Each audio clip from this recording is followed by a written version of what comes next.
Ang pag-aayuno sa isang araw sa loob ng buwan ng Ramadan, afdalu min alfi yawmin. Mas mainam ito kaysa 1,000 araw. Allahu Akbar. At ngayon, sa mga hindi naman ginabayan, sa dugtong na hadithul qudsi ng Allah, fastahduni ahdikum, ay humingi kayo ng gabay sa akin, manalangin kayo sa akin ng gabay. At kapag kayo ay nananalangin ng gabay, ahdikum, gagabayan ko kayo.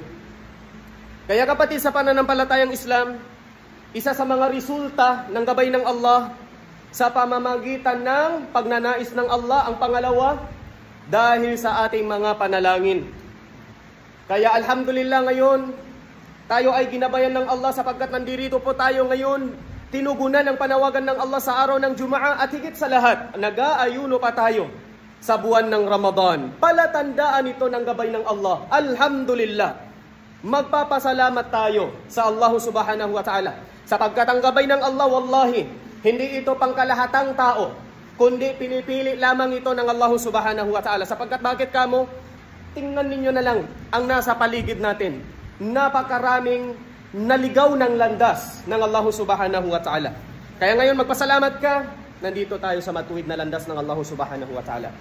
At isa pa sa palatandaan naman ng gabay ng Allah, sapagkat hindi naman totally na lahat naman na tumutugon ng panawagan ng Allah na 100% na siya ay ginabayan ng Allah.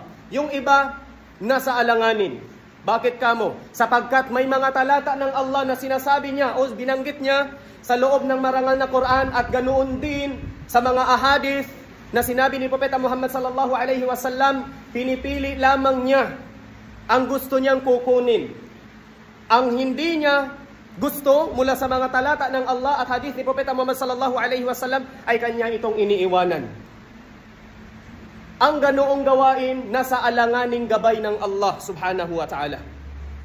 Okay, kung nais mong maging 100% na ikaw ay nasa loob ng gabay ng Allah subhanahu wa ta'ala, dapat masisigurado mo sa iyong sarili, anumang mga ipinag-uutos at ipinagbabawal ng Allah, tatanggapin mo. At ganoon din kung ano ang ipinag-uutos ni Propeta Muhammad sallallahu alaihi wasallam, at kung ano din ang ipinagbabawal ni Propeta Muhammad sallallahu alaihi wasallam, dapat tanggapin mo. Kapag nangyayari ito, 100% na ikaw ay ginabayan ng Allah subhanahu wa ta'ala. Kaya ngayon mga kapatid, sa pananampalatayang Islam, walang makikinabang sa pagtanggap ng talata ng Allah at hadith ni Propeta Muhammad sallallahu alaihi wasallam, maliban sa mga totoong ginabayan ng Allah at totoong mananampalataya na niniwala sa Allah subhanahu wa ta'ala. Sapagkat bakit? Anong sinabi ng Allah subhanahu wa ta'ala? Nabanggit niya ito sa marangal na Quran, وَذَكِّرْ فَإِنَّ الذِّكْرَ تَنْفَعُ الْمُؤْمِنِينَ. وَذَكِّرْ, magpaalala ka, magpayo ka o Propeta Muhammad sallallahu alaihi wasallam, فَإِنَّ الذِّكْرَ, tunay na ang pagpapayo at pagpapaalala, tanfa'ul mu'minin, makikinabang ito sa mga tunay na ginabayan ng Allah. Makikinabang ito sa mga tunay na mananampalataya sa Allah subhanahu wa ta'ala. So siguro lahat naman tayo dito tanggap kung anumang mga sinabi ng Allah subhanahu wa ta'ala. Walang dinideny mula sa mga sinabi ng Allah at ganoon din sa sinabi ni Propeta Muhammad sallallahu alaihi wasallam. Ngayon kapatid, sa pananampalatayang Islam, ang atin pong paksa dito ang kadakilaan ng gantimpala na ipagkaloob ng Allah subhanahu wa ta'ala sa loob ng buwan ng Ramadan. Lahat naman tayo naniniwala dito, alhamdulillah. Okay, ngayon, ito po ang ating pong paksa. Kadakilaan ng gantimpala sa loob ng buwan ng Ramadan. Ito po ang ating pag-uusapan. Gaano ba kadakila ang gantimpala sa pagsagawa natin ng iba't ibang uri na mga ibada sa loob ng buwan ng Ramadan?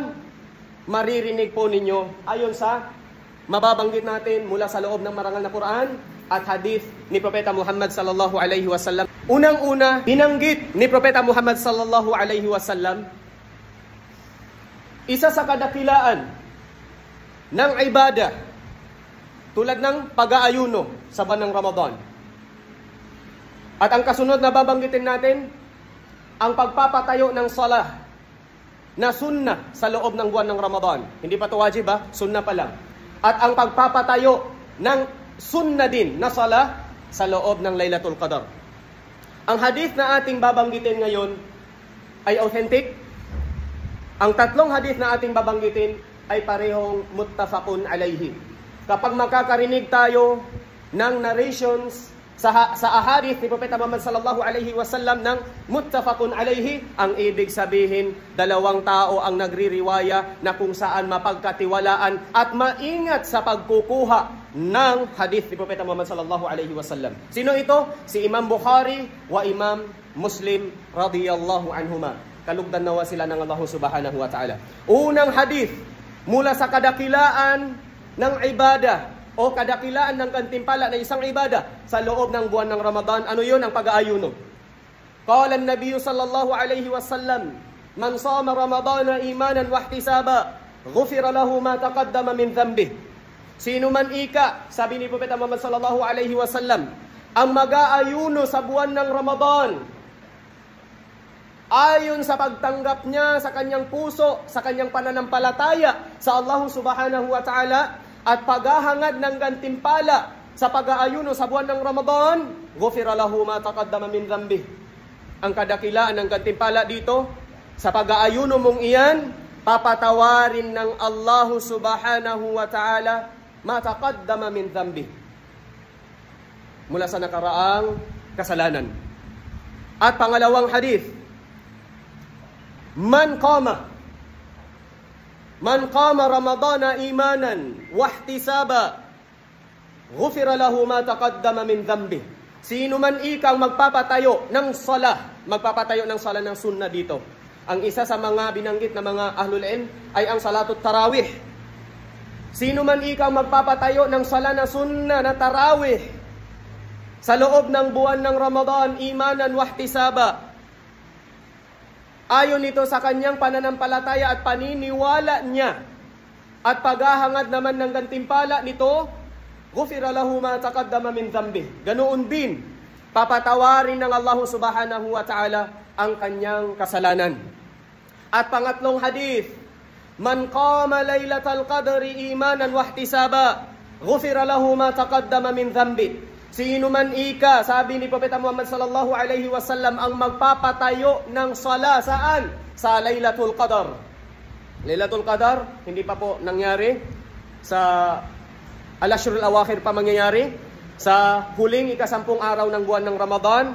At isang gabi lang yun mangyayari doon. At aabangan yun sa witran.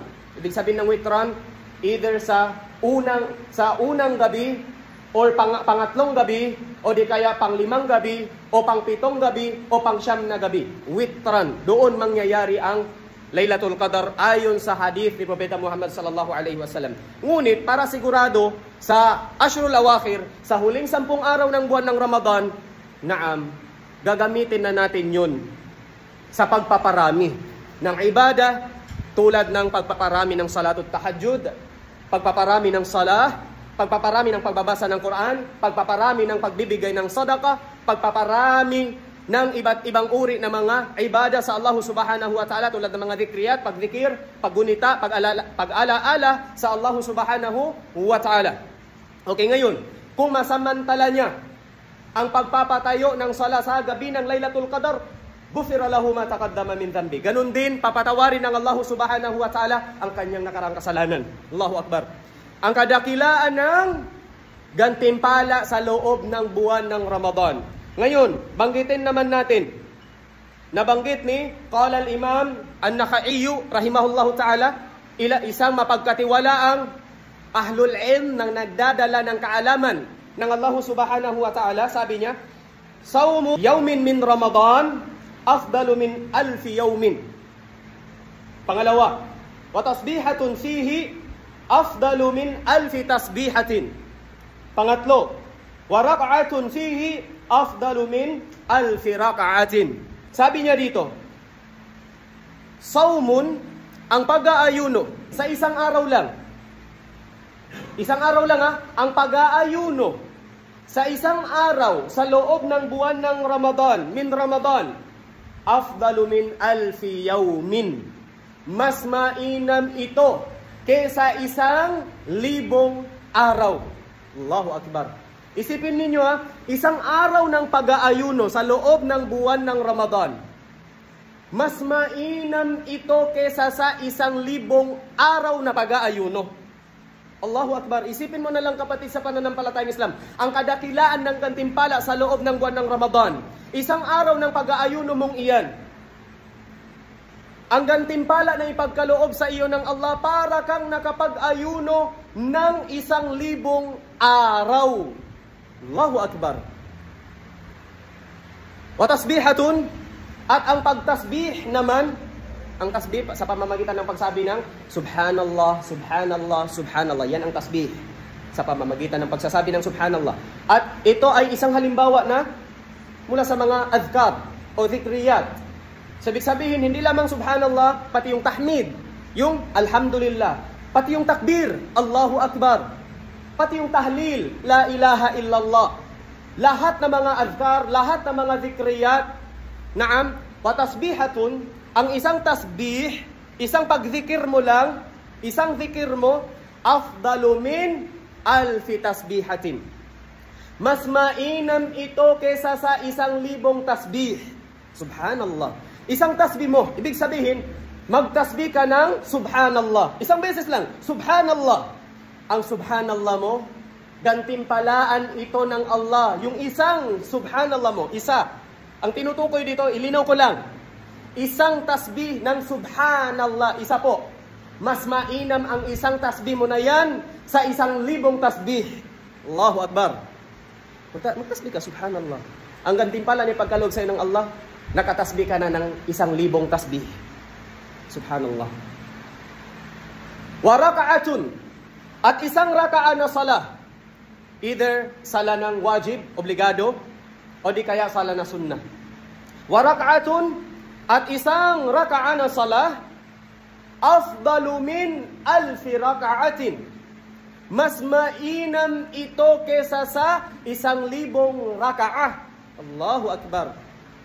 Kapatid sa pananampalatayang Islam, isang halimbawa lang. Sa salatus subuh, 2 raka'ah, di ba? 2 raka'ah ang salatus subuh. Isang raka'ah mo sa salatus subuh, obligado yan Malaking gantimpala ang obligado. Ang isang raka'ah na salah sa subuh.